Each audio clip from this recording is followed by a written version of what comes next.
Assalamu alaikum, my dear students. Hope and pray you are all fine. So, today we shall talk about the next half of the poem.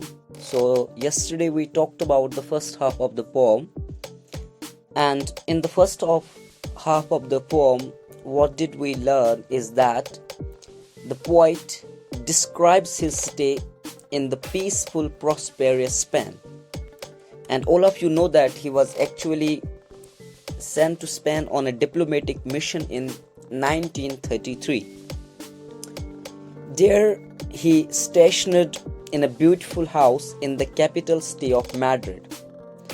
The house had so many geraniums in it that it came to be called the House of Flowers. The poet became very famous among the Spanish people. He had a couple of Spanish poets as his friends. They often visited the poet at his house. The poet thus had a very happy time there. So let's now continue the second half of the poem. So let's get started. And one morning all of that burnt, and one morning the bonfires leapt from the earth, devouring beings. So in these lines, the poet again describes how the serenity, how the calmness, how the peaceful life of Spain was once spoiled when all of a sudden big fires broke out, and these big fires moved rapidly towards the capital and burned everything. And one morning all of that burned. एक दिन इस Madrid में, Spain में एक दिन कोहराम much जाता है, ठीक है. And one morning the bonfires leapt from the earth. What happened one day? There was destruction. The beauty of Spain was ruined, right? Because there was fire. Bonfires. Bonfires means large fire. ठीक है, बड़ी आग. So जब ये bonfires इस जमीन से उठ रही थी, ठीक है. So this fire, it rose into the sky and it devoured large number of people, leapt from the earth. यानी आग की ये ऊंची ऊंची लिपटे उठ रही थी इस जमीन से, and it devoured all the human beings. Devouring का मतलब होता है eat, इनगलप करना, निगल लेना. यानी बिल्कुल इस आग की वजह से तबाही मच गई. आग की वजह से जो ब्यूटी थी स्पेन की, जो चार्म था स्पेन का, वो इस ब्यूटी और चार्म को खो बैठता है ये स्पेन, ठीक है. And from that moment fire, और उसी टाइम से बस खाली आग ही आग थी. Gun powder from that moment, यानी उस वक्त से बारूद भी चल रहे थे, ठीक है. यानी fire and gun powder were exploding everywhere. And from that moment blood, उस टाइम से खून ही खून हर जगह से दिख रहा था. It was blood and blood everywhere, ठीक है.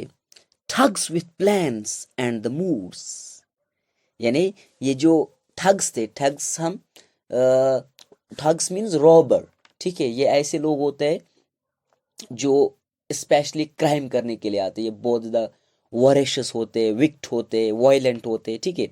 Thugs with plans. और ये डेंजरस क्रिमिनल्स कैसे आए थे? They came in aeroplanes and killed people. And Moors, इनमें से कुछ मूर्स भी थे. सो ये Moors, what does this Moor means? Moors ये एक कबीला था, ठीक है. Muslims, Moors means Muslims who come from North Africa and occupied Spain in 8th century, ठीक है. ये मुस्लिम्स का एक कबीला था जो कि नॉर्थ अफ्रीका से आया था और इन्होंने स्पेन को ऑक्यूपाई किया था 8th century में, ठीक है. और ये आए थे एरोप्लेन्स में. इन्होंने बिल्कुल हर एक चीज़ को डिस्ट्रॉय किया था, ठीक है, ठग्स विथ सिग्नेट रिंग्स। और ये ऐसे लुटेरे थे, ऐसे रॉबर्स थे, इन्होंने सिग्नेट रिंग्स भी पहनी थी। इनमें से आधे ठग्स ऐसे थे जिन्होंने सिग्नेट रिंग्स पहनी थी। यानी सिग्नेट रिंग्स ये एक्चुअली एक फिंगर रिंग होती है with a flat piece at the front which usually has pattern cut into it, ठीक है, अंगूठी ये फिर वो मोहर लगाने के लिए, मोहर लगाने के काम भी आता है। एंड डच यानी there were some aristocratic people among these thugs and their ladies, and they robbed and killed people, right?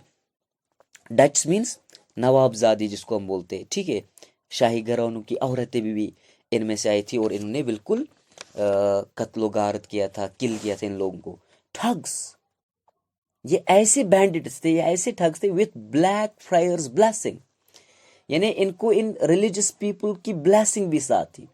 यानी these they were such bandits who had the support of this religious fryer, यानी मजहबी जो ये लोग थे इनकी हिमायत भी इनको हासिल थी। और इनको मिलके, इनके साथ मिलके they have looted the people, they have marred the people, ठीक है, they killed the people carelessly and ruthlessly, came through the sky to slaughter children। यानी ये कैसे आए थे वहां पे? came through the sky means ये एरोप्लेन्स में से आए थे to slaughter children। there was a terrible bloodshed। जो स्पेन की पोस्टरिटी, फ्यूचर जनरेशन थी, उसको भी इन्होंने तबाह किया था। स्लॉटर, स्लॉटर मींस जबह करना, ठीक है, massacre, children massacre was it. And through the streets the blood of the children flowed easily like the blood of the children. अब इस स्पेन की गलियों में से बस इन बच्चों का खून बहता हुआ नजर आ रहा था, बहता हुआ नजर आ रहा था, ठीक है। यानी इन इनोसेंट, इन मासूम बच्चों को भी नहीं छोड़ा था। They have also killed them ruthlessly। jackals that the jackal would drive away। यानी यहाँ पे पेब्लो नेरुदा इनको, इन इन्वेडर्स को, इन डेंजरस क्रिमिनल्स, इन ठग्स, इन मूर्स को जैकल्स के साथ कंपेयर कर दिया। इनको बोलता है they were jackals that the jackal would drive away. Drive away means भगाना। यानी ये जैकल यहाँ पे सिंबलाइज करते हैं बैड पीपल, विक्ड पीपल, ठीक है, ये अच्छे लोग नहीं थे। और ये जैकल्स होते हैं जिनको बस खाली मक्कारी लोग भगा सकते, ठीक है, that jackals would drive away, ठीक है। यानी these peoples were jackals who could be driven away by jackals only, ठीक है। स्टोन्स, दे वर स्टोन्स, ये ऐसे पत्थर थे that the dry thistle would bite and spit out. ये ऐसे स्टोन्स थे जिन्हें सूखीदार झाड़ियां काटने से डरते थे, वो भी इनको स्पिट आउट कर रहे थे क्योंकि इनमें जहर था, ठीक है। थिसल का मतलब होता है वो नोकीले पौधे वाला एक पत्ता, ठीक है, thistle, a wild plant with sharp points on the leaves, ठीक है। Vipers that the vipers would hate, ये वाइपर का मतलब होता है पॉइजनस के स्नेक, लेकिन यहाँ पे इसका मतलब बैड पीपल अगेन है, ठीक है। इनको सिंबलाइज करता है विक्ड पीपल के साथ, ठीक है।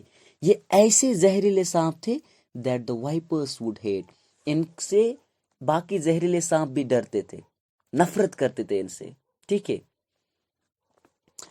Opposite to you, I have seen the blood of Spain rise up now, in spite of all this destruction, ठीक है।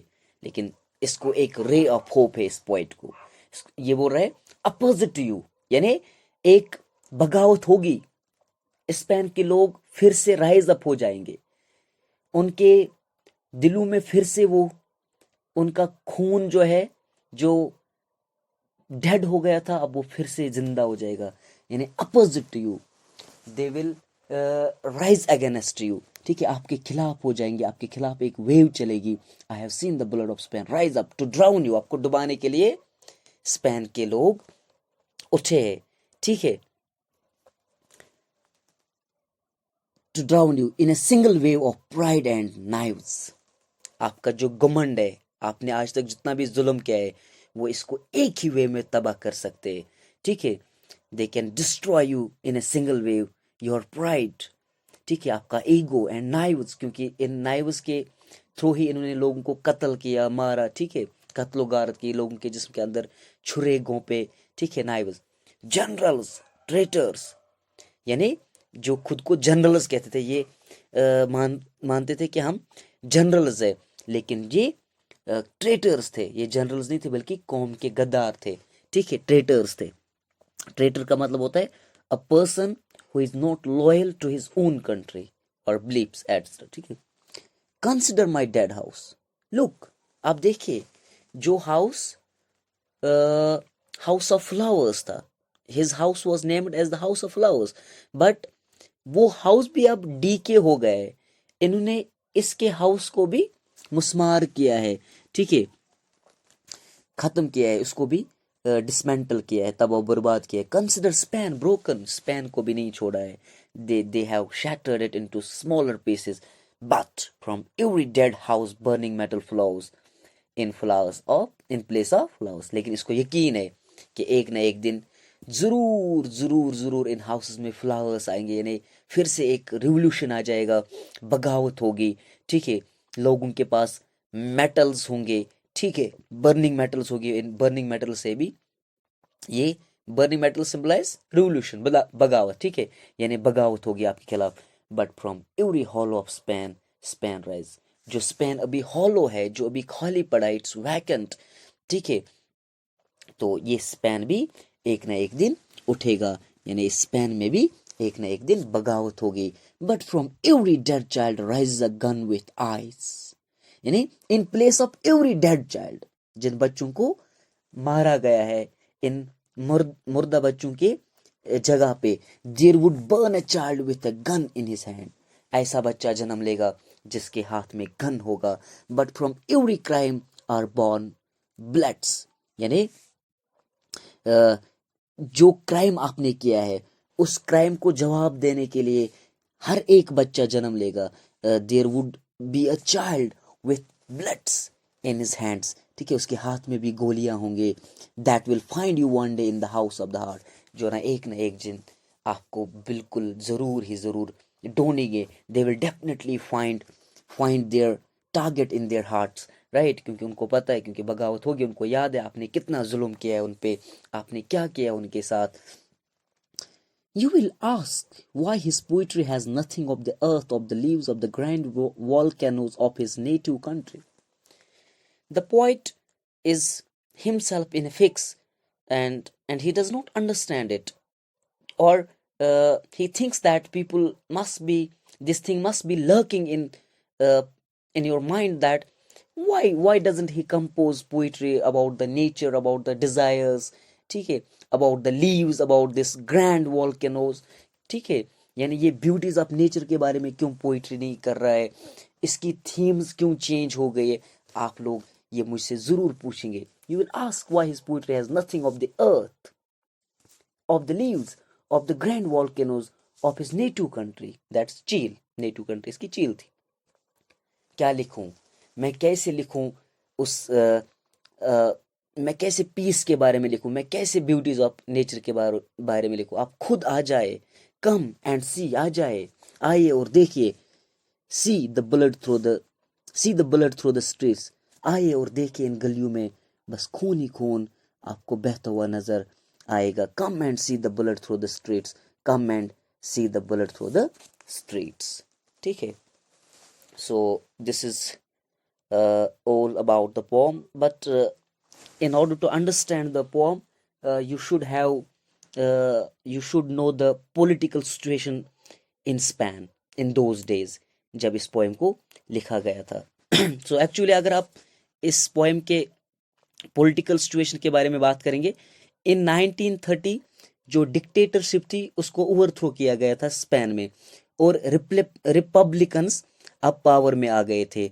अब इन रिपब्लिकन्स ने क्या किया था, उन्होंने अब नए नए लॉज बनाए थे जो कि जो वर्किंग क्लास था उनके लिए वो बहुत ज़्यादा बेनिफिशियल थे। और आपको पता है पेब्लो नेरुदा तब स्पेन में था एज ए डिप्लोमेट, तो ये बहुत खुश था क्योंकि जब इसने ये पॉलिटिकल डेवलपमेंट्स देखी अपनी कंट्री में, ये बहुत खुश हो गया। लेकिन 1936 में क्या हो जाता है, सिविल वॉर हो जाता है, ठीक है। So revolt was led by general Francisco Franco, ठीक है। और इसकी हेल्प बाकी लोगों ने भी की, लाइक बाकी डिक्टेटर्स ने भी की। हिटलर था उनमें से, मेसोलिनी था, ठीक है। सो ये जो the revolutionaries caused terrible bloodshed during the civil war, तकरीबन 1 मिलियन लोग इनको मारा गया। And there was fire and destruction all around, ठीक है। क्योंकि जो कंट्री का पावर आया था वो किसके हाथ में आया था? फ्रैंको के हाथ में था, आया था, जिसने इसी मिलिट्री डिक्टेटरशिप को फिर लाया था। सो ये सारी चीजें इस पेब्लो नेरुदा को एक टेरिबल पैन देती है। दैट्स वाई वो फिर इस पोइट्री को कंपोज करता है, क्योंकि उसको फिर एक उम्मीद हो जाती है कि एक ना एक दिन people of Spain will one day rise up and have their revenge on these perpetrators of cruelty and bloodshed. So this is all about the poem. Now there is an important literary device, we call that imagery.